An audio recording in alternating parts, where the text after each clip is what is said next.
Hello, good evening. Ninth वाले छोटे छोटे बच्चों, वेलकम टू केमिस्ट्री कंसेप्ट। बच्चों, हम फाउंडेशन कोर्स अभी आपका ले रहे हैं, है ना। और उस फाउंडेशन कोर्स में हमने आपका टॉपिक स्टार्ट किया था सॉल्यूशन। तो अभी नेक्स्ट टॉपिक हमारा टारगेट है कंसंट्रेशन ऑफ सॉल्यूशन।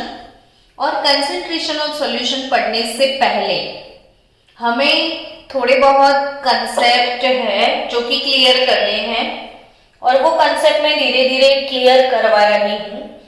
तो लास्ट डे हमारा एक कंसेप्ट क्लियर हुआ था, कौन सा? Molar mass. और आई थिंक सबको मोलर मास कैलकुलेट करना आ गया ना, है ना? ठीक है, तो मुझे पता है सबको मोलर मास कैसे कैलकुलेट किया जाता है, वो समझ में आ गया है। और इसका नेक्स्ट लेवल पढ़ने से पहले आज फिर से आपको मोलर मास का थोड़ा रिवीजन करवा के फिर आगे बढ़ते हैं। बच्चों, एक कंपाउंड मैं लिखती हूं, वो हमेशा आपको याद रखना है। मैं कभी भी पूछूं ना तो आप इसका फॉर्मूला बताओगे, है ना। और आपको बाय हार्ट करना है, पोटाश एलम। ये जो एलम वर्ड है ना, सुना है कभी एलम? नहीं? आपने अपने घर में फटकड़ी देखा है? फटकड़ी वर्ड सुना है? फटकड़ी सुना है ना, ये वर्ड सुना है। फटकड़ी जब हमारे घर में वो वेफर बनता है या पानी में डालते हैं ताकि पानी की अंदर जो डस्ट होती है वो रिमूव हो जाती है, तो वो फटकड़ी जिसे बोलते हैं हम पोटाश एलम। ये तो नेक्स्ट लेक्चर में मैं आपको दिखाऊंगी फटकड़ी क्या होता है। तो ये हमारे घर में डे टू डे लाइफ में जो यूज होता है वो सब्सटेंस है पोटाश एलम। तो आपको याद रखना है 11th-12th के लिए ये चीज। फॉर्मूला है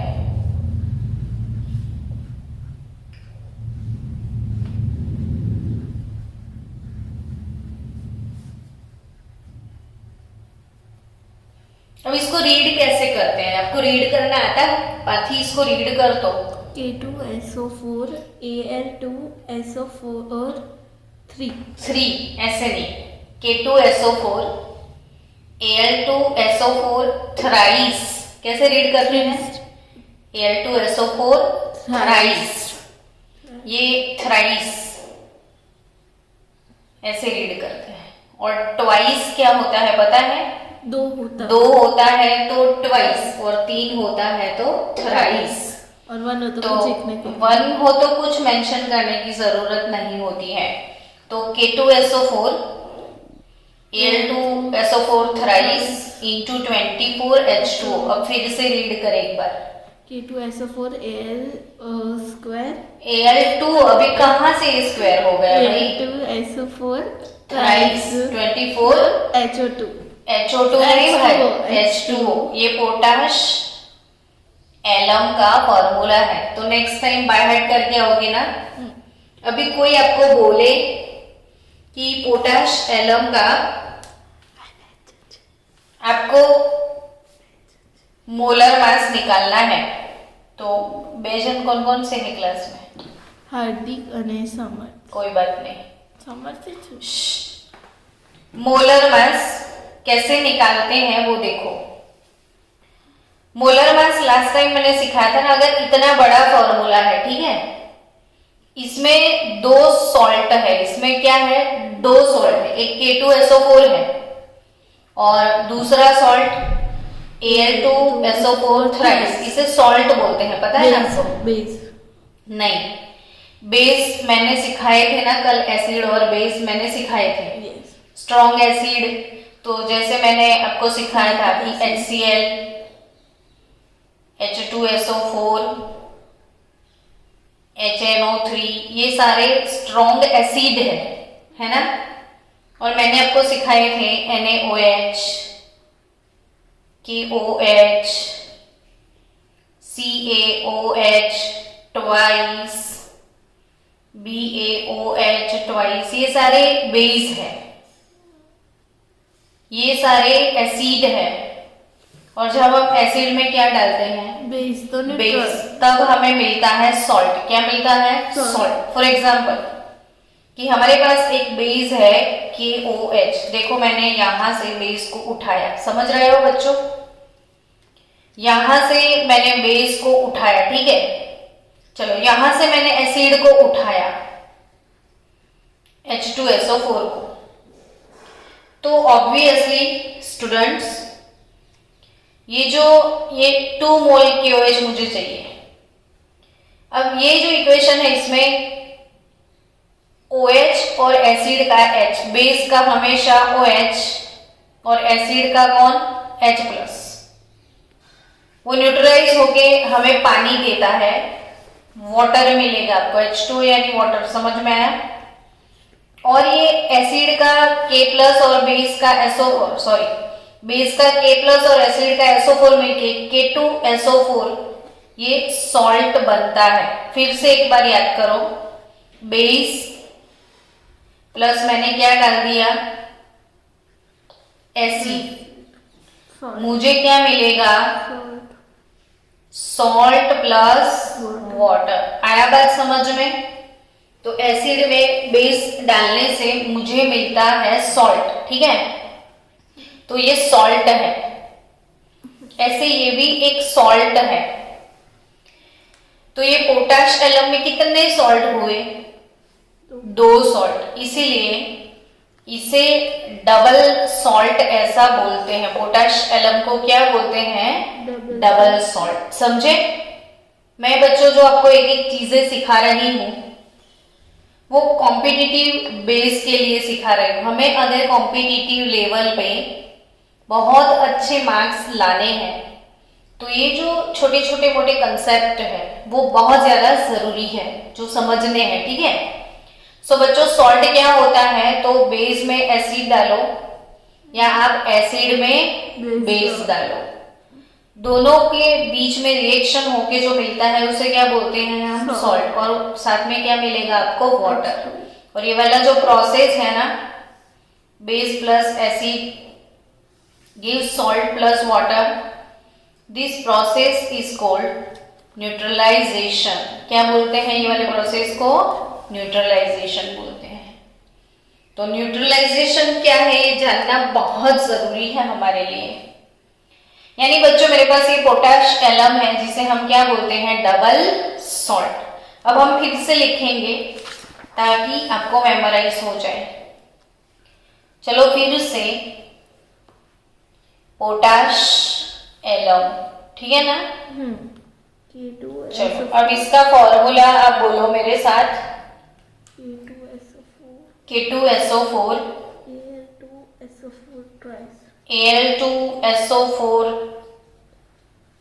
thrice 24H2O। मुझे क्या सीखना है? इसका मोलर मास कैसे निकाला जाए, है ना? इसमें 24 पार्टिकल्स H2O के होते हैं। यस, 24 मोल पार्टिकल H2O के होते हैं। तो ये जो K2SO4 है इसका मुझे क्या निकालना है? Molar mass. तो कैसे मैं निकालूंगी? अगर ऐसे है तो कई बार बच्चे मल्टीप्लाई करते हैं। मल्टीप्लाई नहीं करना, हमेशा एडिशन करना होता है। तो स्टूडेंट, इसमें पोटेशियम कितने हैं पूरे फॉर्मूला में? तो आपको 2 मोल दिखते हैं, 2 मोल K है हमारे पास, 2 मोल एल्यूमिनियम भी है ना हमारे पास, 2 मोल पोटेशियम है, 2 मोल क्या है? एल्यूमिनियम है। अब सल्फेट कितने हैं वो देखो, 8। चलो साथ साथ में बच्चों ये भी बाय हार्ट कर लो। SO4-2 इसे क्या बोलते हैं? सल्फेट। क्या बोलते हैं? सल्फेट। SO3-2 इसे क्या बोलते हैं? सल्फाइड। क्या बोलते हैं? सल्फाइड। और S-2 इसे बोलते हैं सल्फाइड। ये तीनों का डिफरेंस, ये है सल्फेट, ये है सल्फाइड और ये है सल्फाइड। ये तीनों रेडिकल मुझे आप 20 टाइम लिख के सेंड करोगे होमवर्क। ये रेडिकल कितने टाइम आपको लिखना है? 20 टाइम। यानी नेक्स्ट लेक्चर में सबसे पहले मैं आपसे पूछने वाली हूँ कि ये तीनों रेडिकल के मुझे वैलेंसी आपको समझ में आनी चाहिए कि सल्फेट का वैलेंसी -2 -2 -2 है सबका। तो ये SO4 -2 SO3 -2 S -2 ये सारे ऑक्सीडेशन स्टेट भी आपको पता होने चाहिए और ये रेडिकल पक्के से आपको समझ में आने चाहिए। तो धीरे धीरे केमिस्ट्री बहुत आसान हो जाएगा। चलो अब आपके पास ये वाले कंपाउंड में सल्फेट कितने हैं वो देखो। तो एक सल्फेट आपको यहाँ पे दिखता है और 3 सल्फेट आपको यहाँ पे दिखते हैं। तो टोटल ये 3 + 1 कितने सल्फेट हुए हमारे पास? 4 SO4 हुए कि नहीं? 4 सल्फेट हो गए। चलो K आ गया, सल्फेट आ गए, एल्यूमिनियम आ गए, 24 मोल्स ऑफ H2O भी हमारे पास है। अब सबके एटॉमिक मास लिखने हैं। तो पोटेशियम जो है इसका एटॉमिक मास 39, ये आपको बाय हार्ट नहीं करना होता है। जब भी क्वेश्चंस आते हैं बोर्ड में या कॉम्पिटिटिव लेवल पे तो ये लोग ये इंफॉर्मेशन आपको प्रोवाइड करते हैं, तो आपके पास ये इंफॉर्मेशन होगा। एल्यूमिनियम की बात करें तो ये 27 है। सल्फर की बात करें तो इसका एटॉमिक मास 32 होता है। ऑक्सीजन की बात करें तो ऑक्सीजन का तो मेमोराइज हो गया होगा ना, 16। चलो तो पोटेशियम का मोलर मास है 39, एल्यूमिनियम का मोलर मास है 27। अब 4 सल्फेट का, तो सल्फर का 32 हो गया और ऑक्सीजन का 64 ऑक्सीजन है वैसे प्लस 24। अब पानी में कितना?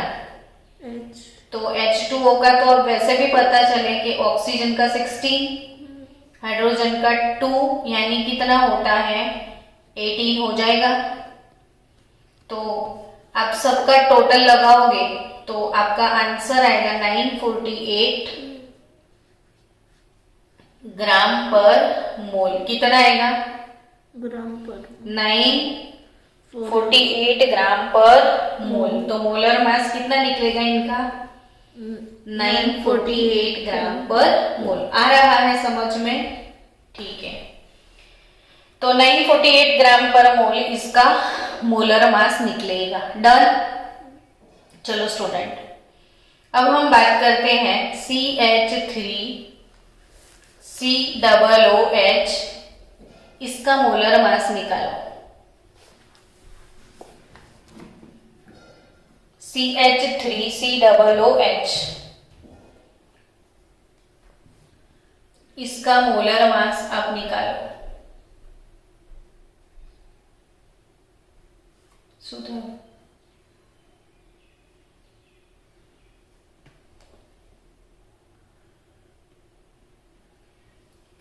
CH3COOH का मोलर मास कैसे निकलेगा? तो मोलर मास कितने कार्बन है वो बता। 2, तो 2 इंटू ब्रैकेट C हो जाएगा। चलो हाइड्रोजन कितने हैं? 2 3 4 4, तो हाइड्रोजन। ऑक्सीजन कितने हैं? 2 कार्बन का होगा 12, हाइड्रोजन का है 1 और ऑक्सीजन का है 16। तो 24 प्लस 4 28 प्लस 32 60 ग्राम पर मोल। ये एसिटिक एसिड का क्या निकलेगा? Molar mass.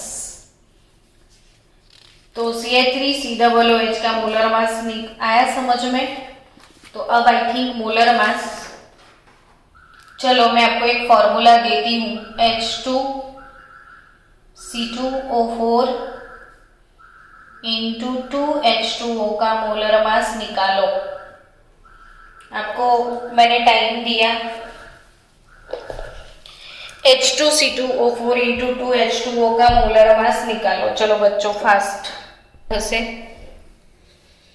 बच्चों स्टूडेंट्स મેં જેટલા પણ ફોર્મ્યુલા લખાવું છું ને બાય હાર્ટ કરી લેજો હો। તમારા માટે કોમ્પિટિટિવ તમારે પ્રિપેરેશન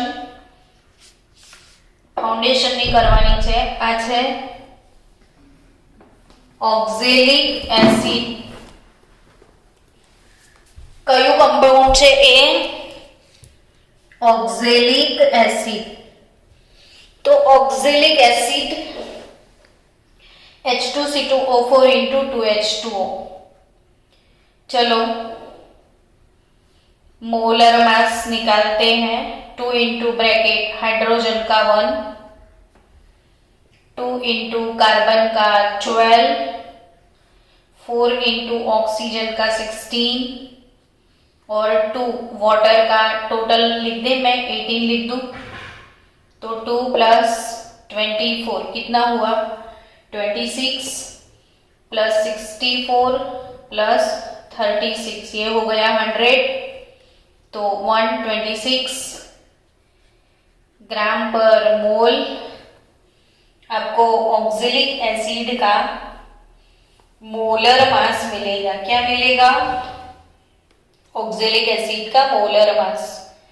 सो बच्चों मैंने अब तक जितने मॉलिक्यूल आपको लिखाए थे सबके नाम भी लिखाए थे, ठीक है ना। ग्लूकोज, फिर सुक्रोज, फिर पोटाश एलम, फिर ऑक्जेलिक एसिड, फिर सल्फ्यूरिक एसिड, नाइट्रिक एसिड, तो सब कंपाउंड के नेम भी आप याद रखा करो।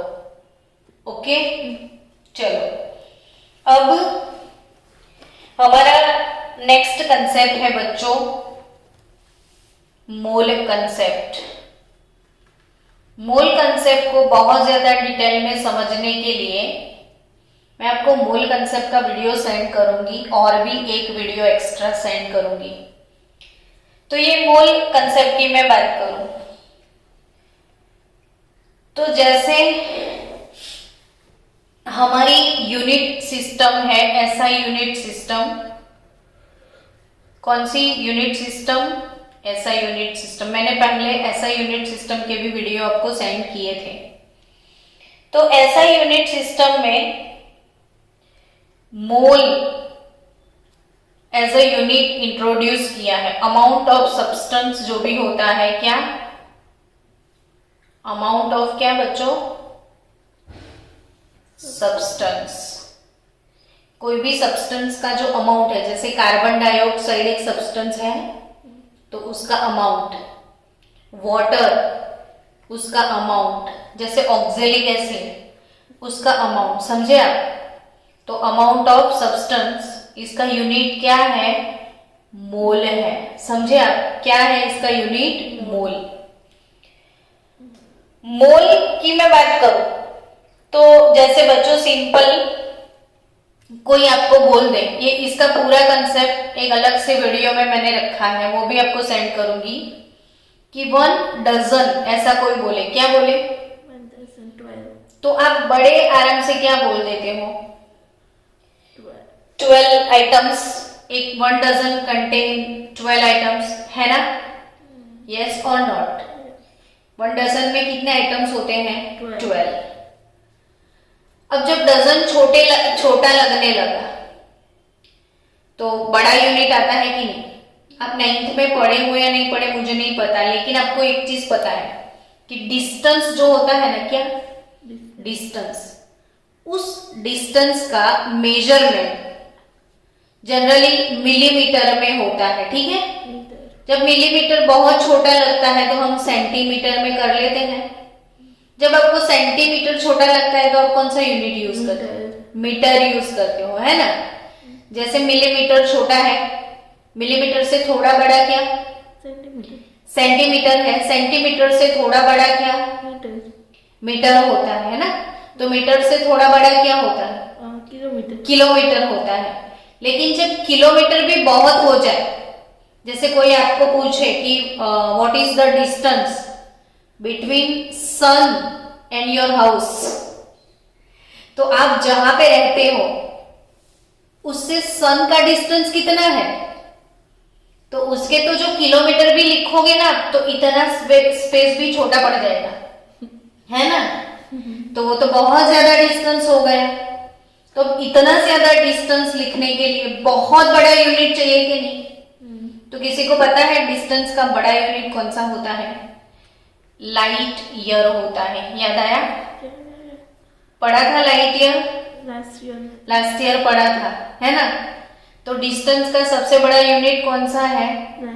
Light year. मतलब कि distance travelled by light in a year. Light year क्या होता है?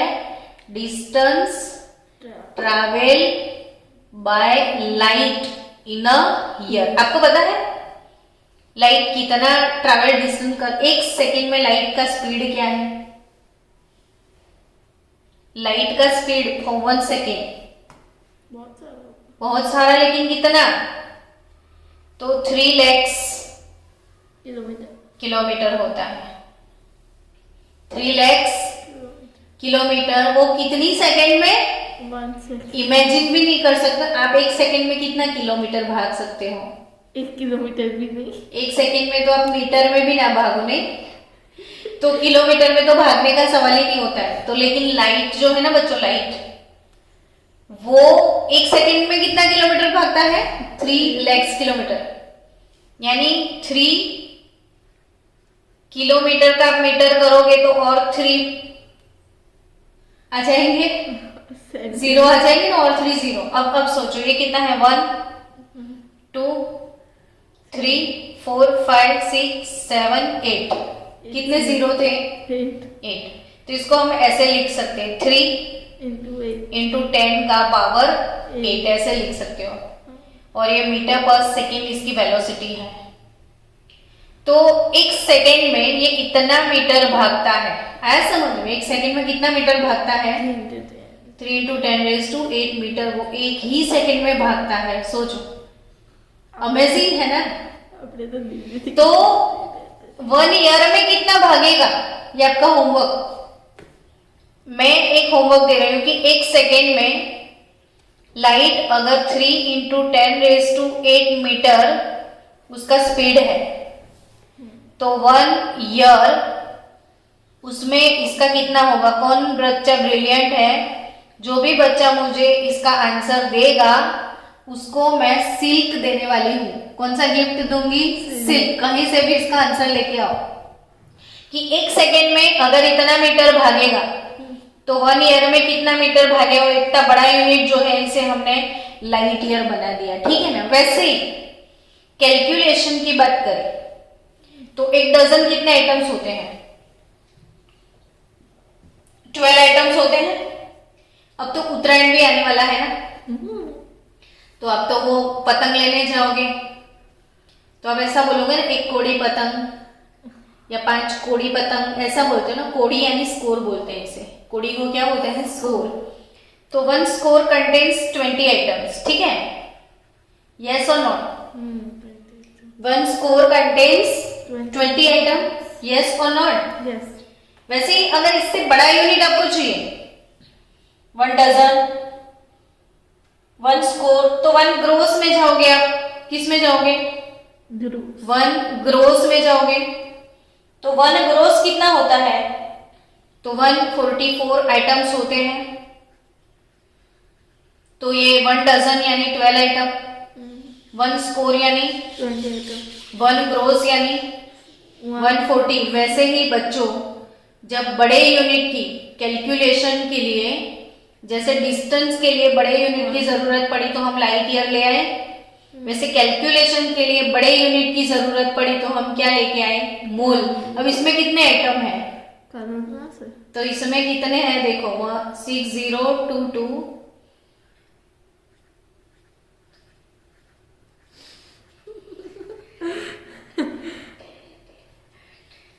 13 14 15 16 17 18 19 20 इतने आइटम्स हैं। कैसा लगा आपको सीन? कैलकुलेशन में भी थक जाओ ना, वीडियो चालू है। हाँ, कैलकुलेशन में भी अब थक जाओ। ओके, तो देखो आप यहाँ पे यूनिट, टेंस, थाउजेंड, 10,000 है ना, किलोमीटर, इधर किलोमीटर नहीं आता है यूनिट, फिर 10, फिर 1000, फिर 10,000, फिर लैक्स, 10 लैक्स, करोड़, इतना भी गिनते गिनते थक जाओ, आपकी कैपेसिटी के बाहर है ये कैलकुलेशन। अब सोचो, ये फैक्ट्री में यूज होता होगा ना? अरे इतना बड़ा यूनिट है ना ये, फैक्ट्री में यूज होता है। फैक्ट्री में थोड़ी यूज होता है, तो ये हमारे केमिस्ट्री के इलेक्ट्रॉन, प्रोटॉन, मॉलिक्यूल, एटम को गिनने के लिए यूज होता है। अब बच्चों, 1 मोल यानी आप इमेजिन नहीं करोगे, और अब जब भी आप प्रॉब्लम सॉल्व करने बैठो तो इतने लंबे लंबे यूनिट आप कैसे करोगे, नहीं करोगे ना।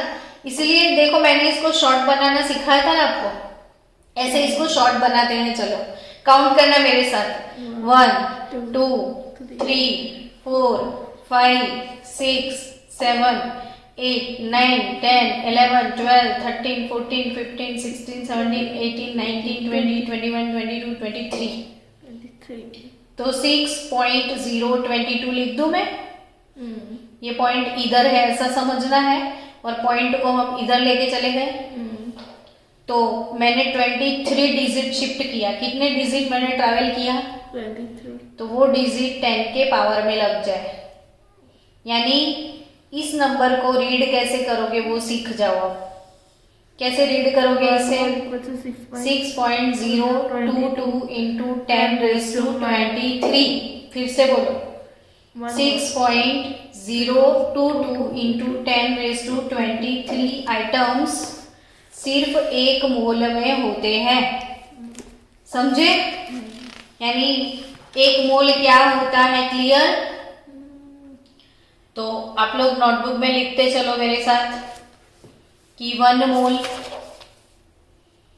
यानी कि 6.022 इंटू 10⁻23 इलेक्ट्रॉन, या तो प्रोटॉन, या तो न्यूट्रॉन, या तो आयंस, या तो मॉलिक्यूल, या तो एटम्स। ये जो छोटी मोटी केमिस्ट्री के चीजें हैं उसे कैलकुलेट कर सकते हैं हम। छोटे छोटे टेढ़ी मेढ़ी लोग जो है वो कैलकुलेट करने का यूनिट है 1 मोल, ठीक है?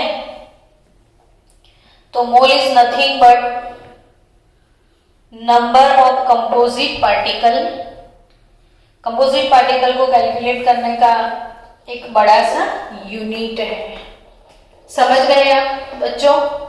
अभी बहुत ज्यादा डिटेल में अभी नहीं जाएंगे। तो मोल कैसे कैलकुलेट किया जाता है? जैसे बच्चों मुझे ये बताओ कि 1 डजन कितने आइटम थे?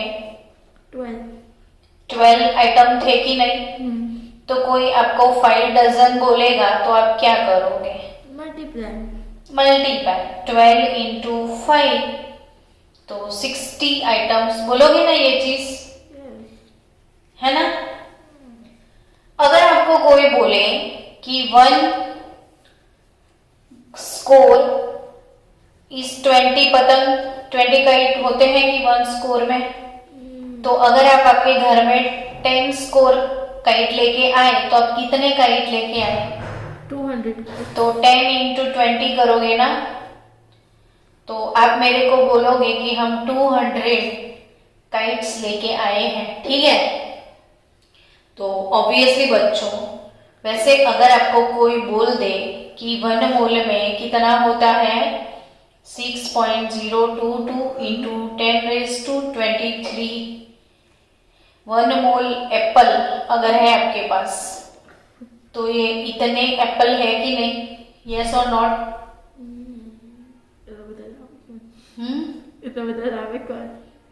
एक 1 मोल एप्पल यानी इतने एप्पल है, तो आपको मैं बोलूं कि 5 मोल एप्पल, तो कितने एप्पल होंगे सोचो? तो 5 इंटू 6.022 इंटू 10⁻²3। आप ऐसे ही लिखोगे ना इसको, और इस दोनों का मल्टीप्लिकेशन कर लो तो 5 इंटू 6.022 बच्चों। अब आप कैलकुलेटर ऑपरेट करना भी सीख जाओ, आप कैलकुलेटर ले आना सब लोग।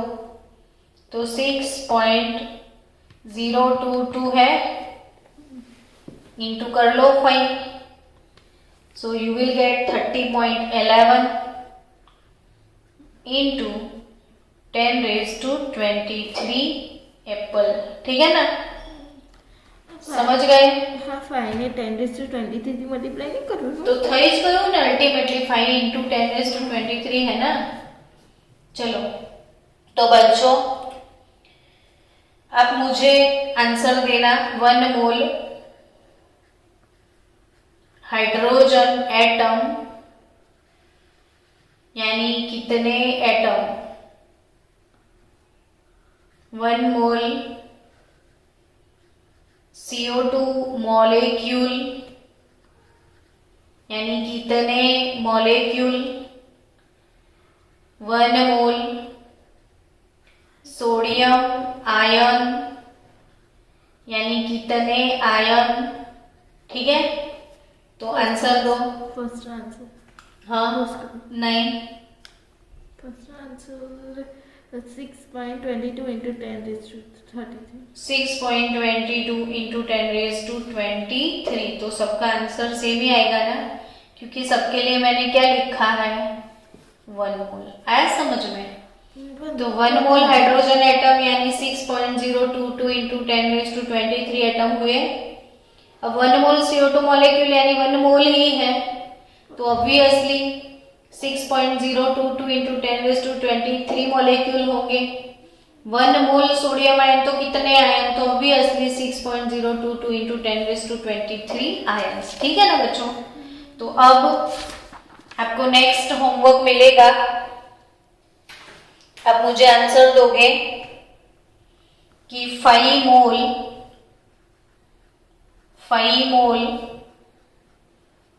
Na+ आयन यानी कितने आयन। ठीक है, 10 मोल SO2 मॉलिक्यूल यानी कितने मॉलिक्यूल, 25 मोल गुड्डे बिस्किट। कौन से बिस्किट? गुड्डे बिस्किट यानी कितने गुड्डे बिस्किट। ठीक है ना, ફર્સ્ટ આન્સર 30.11। भाई बाकी सबके आंसर आप मुझे હોમવર્ક છે कर दोगे। नहीं, नेक्स्ट थर्सडे के लेक्चर में फिर से मिलेंगे इसके साथ हम।